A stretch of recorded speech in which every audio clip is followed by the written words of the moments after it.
Hi guys, it's Lex, and I like to smell old stereos.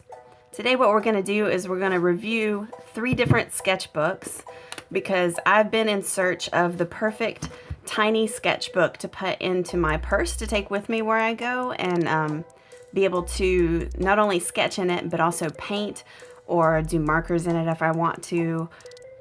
But mostly what I do is I take them to either just sketch or do watercolors in.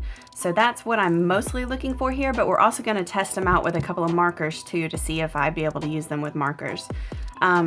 We've got a Paul Rubens sketchbook, which is pretty small. Let me get a ruler here. This one is 5 by about 3.5. And it's supposed to be 100% cotton and for specifically watercolor. It's got a nice little rubber band here, and it's got pretty thick paper. I think it's 140-pound paper that's in it. You can see how nice and thick that is, and it's hot pressed, so it's a little bit textured, but not too much to bother you. I don't really like if it's too textured. But we'll see if this paper soaks up the watercolors and if it soaks up the markers and if they go through, if the alcohol-based markers go through or not. The next one I've got is Stillman Birn Beta Series. This is 140-pound paper, and it's a mixed media notebook, so it's supposed to be for anything you want in here. Basically, you can see how thick the paper is in this too. It does not have a hardcover like the Paul Rubens. The Paul Rubens has supposedly a leather cover, but it doesn't really feel like real leather to me. But anyway, this has a soft cover, as you can see. It has no rubber band to go around it. I do like when the rubber bands go around it, but this one and the Paul Rubens cost about the same. I believe this one was $11 in store, and the Paul Rubens online on Amazon was about $11. Last, what we've got is the book that I usually take with me. This is the one I do normally take with me. It is a handbook brand. It has dog hair on it. It's got a nice little strap here to hold it closed, and I've obviously used this one. Let's see, I've watercolored in this, and you can see that I've used watercolor here, and it does not bleed through at all. And it's pretty nice. It's not 100% cotton, but it is made specifically for watercolor, so they have that going for them. Sorry, not all of these are great. Ah, Shazam! Ha! Okey pokey. Anyway, I haven't used much of this. The paper in this, though, is a lot thinner. You can see me flipping through it. It's a lot thinner. I think it's about 90 pounds. But it still works pretty well. We're going to test it anyway with markers to see how the markers do on it, since I've already tested it with watercolor itself. The watercolor obviously doesn't go through. I actually use a smaller one normally. It comes in lots of different sizes. I usually use this smaller one, and as you can see, I actually get it pretty wet, and it doesn't really buckle. See that these pages were completely wet down, and it doesn't really buckle on me when I do it, so it's pretty great.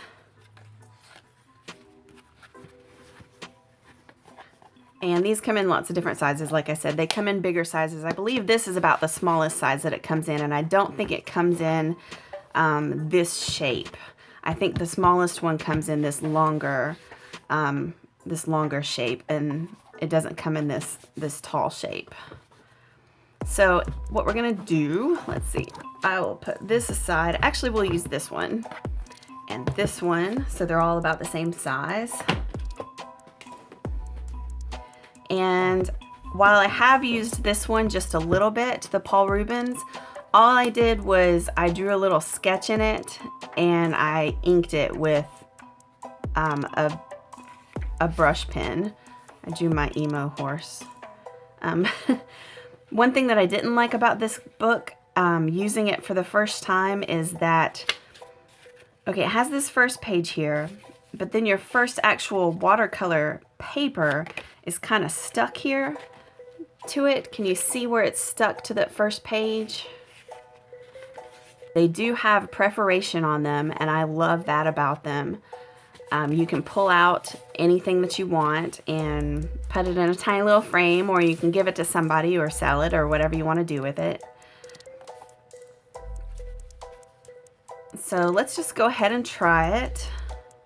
We're going to do some watercolor flowers because that's what I'm least scared to do on camera so far. First of all, we're going to put a little heart down here. So we draw with our pencil a little bit. It feels fine underneath the pencil. It's not too bumpy. Like I said, it is textured for watercolor, but it's not too bumpy that it's going to mess up your sketch.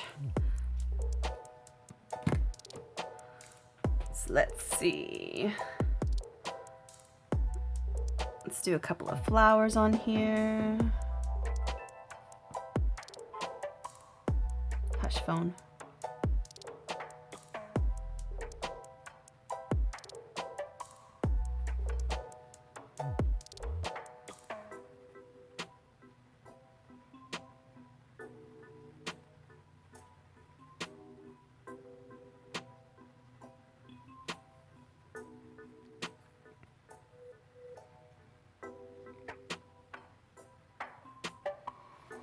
Just a very simple rose. Sorry, my phone is going off like crazy. I was just in a conversation with somebody through text, and I told them I was going to go film a video, so I thought that would mean, you know, no more text, but that's obviously not what it means. Okay, so you also hear my dog whining in the background. He doesn't like that my boyfriend has left and gone to Costco. It's okay. It's okay, Finnegan. It's okay, buddy. He'll come back. And do a little leaf here. And I'm putting a pretty good amount of water on here, as you can tell.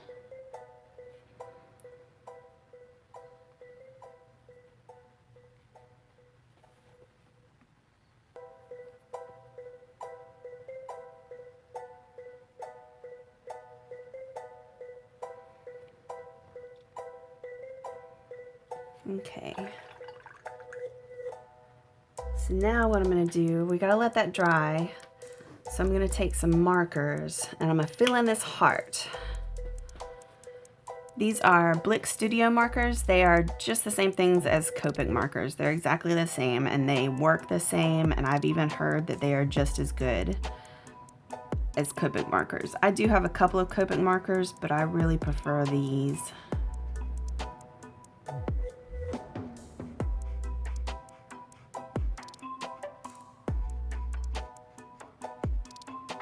I'm going to get pretty good saturation going here so we can check the back of it.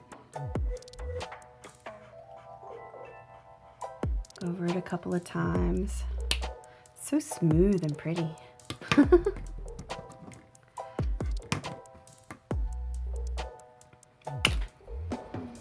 Okay.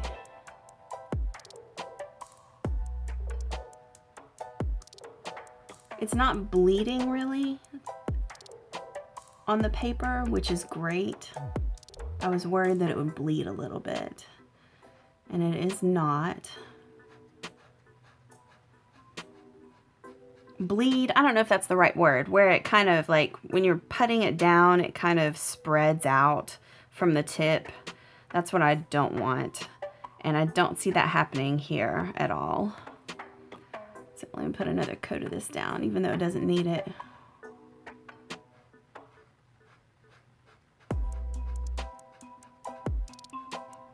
Okay, so we're gonna set this aside while the watercolor dries. And we're gonna move on to our next book, the Stillman Birn, is that right? Yes, Stillman Birn Beta Series. We're gonna do the exact same thing in this book. I have not tried this book out yet at all. And like I said, it is supposed to be for multimedia.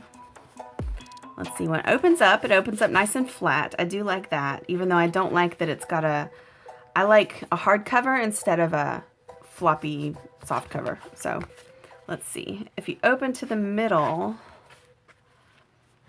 you can get it to lay flat. So that's good if you want to paint all the way across. Try a different spot. Yes, you can get it to lay flat. Not very easily, but there. And you can paint all the way across if you want to. So let's go back to the first page. Let's do our rose and our heart over here now. The paper's pretty smooth, so I don't see a problem with drawing in it. Yeah, it feels pretty good to draw in. So there's our heart. Let's do another rose.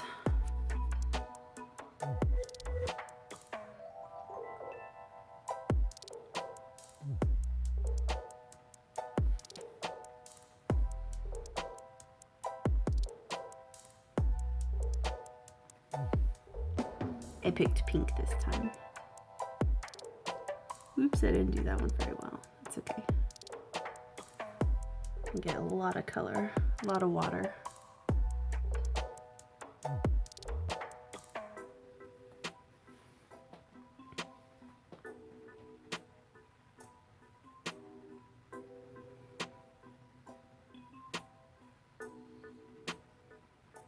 Okay.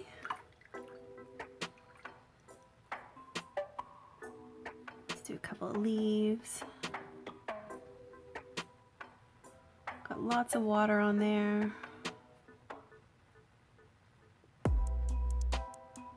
You don't necessarily want to normally paint with this much water. I don't usually let it get that soaked.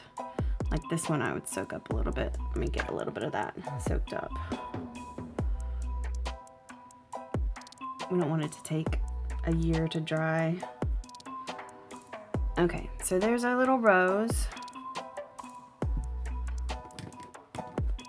Let's do the markers down here.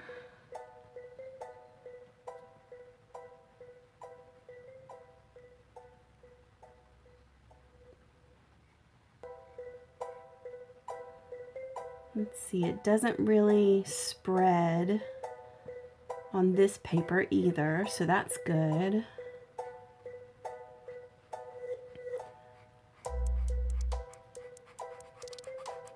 And get a good couple of coats down. Okay. And some red.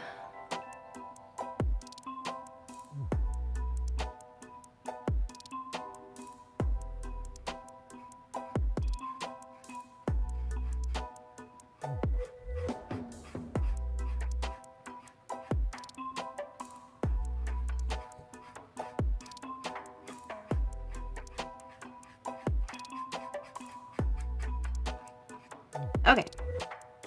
Oop. Need some up there. Make it nice and smooth. Gosh, I love how alcohol markers look. They're so pretty.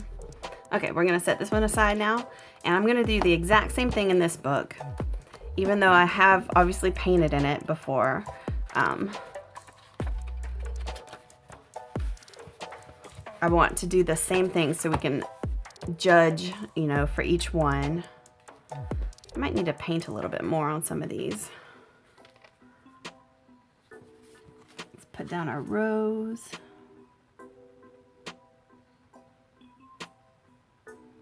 This does not take the color as easily as the other two did. This is actually the more expensive book now that I'm thinking about it too. I don't remember how much I paid for it, but I'm thinking it was at least $15 at the art store. I don't know how much they are online.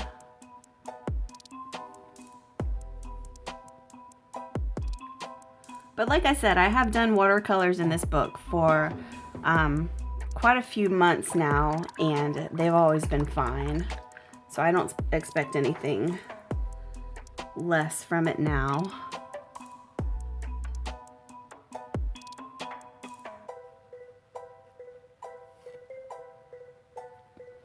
Yeah, it doesn't take the color quite as well as the other two do.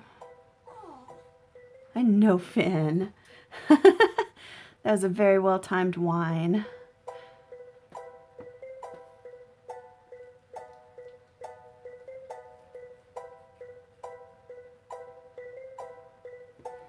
Okay, I've never tried markers on this paper, so let's do that.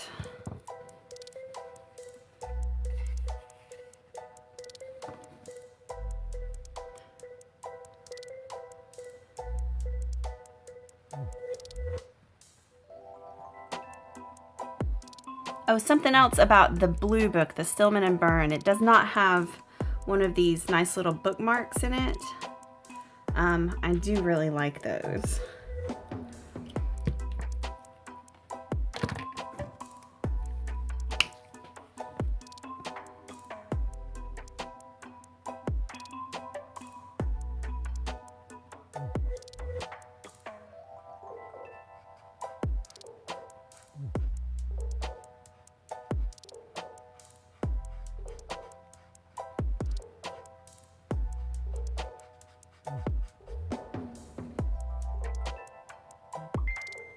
Okay, phone.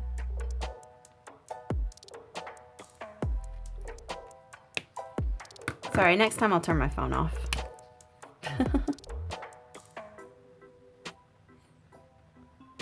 And I'll turn my dog off. He's just whining. Whining in the background, poor thing. So abused. Not really, he's pretty spoiled. Okay.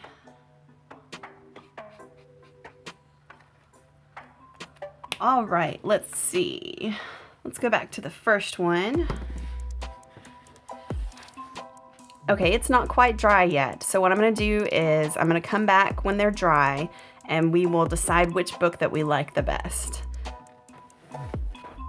Okay, I am back and I wanna let you know, first of all, that the Paul Rubens book definitely dried the fastest because it is the 100% cotton paper, so of course it's going to dry the fastest. The second fastest was actually this one, the handbook book, that dried the second fastest. And then this one kind of took forever to dry, but it is just a multimedia book. So I guess that's what I should have expected. I don't know. Let's see how we did with going through the paper or not with the watercolor and the marker. So we'll start with the Paul Rubens. Okay, we got some, I think this is called ghosting. We got some ghosting with the marker, but nothing with the watercolor at all. So that's good, and nothing came through on the other side of the page. So that's actually great. That's the Paul Rubens. Okay, next, let's see this Stillman Birn. Okay, it didn't go through on the page, but we still have some ghosting here. Nothing came through with the watercolor, so that's cool. So you can use markers on both of these, just not really heavily. And let's see about the handbook. Okay, the markers definitely went through onto the next page. Let's hope it was just one page. Okay, it almost went through again onto the next page. So this is the thinner paper though, so I should have expected that. I should have put something under it, honestly, but the watercolor did fine. It didn't go through at all, and that's what this is made for. It's made for watercolor. It's not made for markers. But you know, it's always nice to have options if you want to use more than just one media in your sketchbook.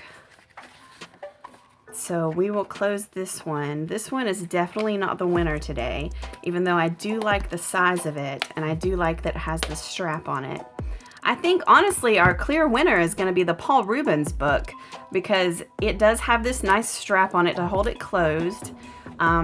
It does have the perforations in it, which I really, really like. I'd rather have the perforations, honestly, than be able to go all the way across the page, although you can do that too. It flattens out. I forgot to mention that it does flatten out all the way if you want to paint all the way across it. This is the clear winner to me. This book is still pretty good, and I will use it still. I will use it for watercolors, most likely, but I might not take it with me anywhere because you can't strap it closed like you can with these books. So if I stick it in my bag or something, it might, you know, get screwed up with the other things hitting it. Anyway, so there we go. Here's our winner, and this actually comes in black or pink, and I'm not sponsored by Paul Rubens, and I'm not sponsored by any of these. If any of them want to, then I'm cool with that. Anyway, okay, bye.